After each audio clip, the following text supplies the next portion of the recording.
When I unearthed the dusty, leather-bound diary in my backyard, I was merely curious about its contents. Each page was a snapshot of ordinary life, chronicling mundane daily activities, until I noticed the entries mirrored my own life with eerie precision. The diary detailed events that happened to me the day before, down to the smallest detail. I was hooked, unable to put it down, even as a growing sense of dread gnawed at the edges of my mind.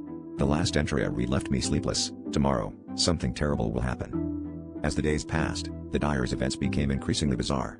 One entry described a violent thunderstorm that hadn't been forecasted, yet arrived without warning, tearing through the neighborhood and leaving a trail of destruction. Another spoke of a mysterious stray dog that followed me home, its eyes reflecting an unsettling intelligence.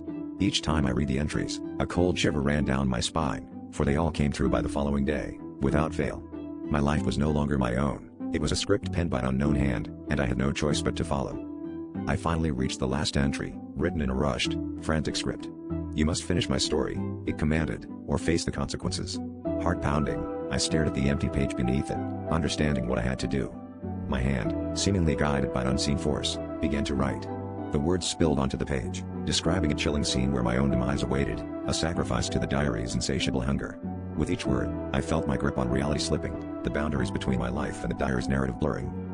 In a desperate bid to escape this nightmare, I tried to burn the diary, watching as the flames danced hungrily around it. But as the fire consumed the pages, I realized too late that I was sealing my own fate.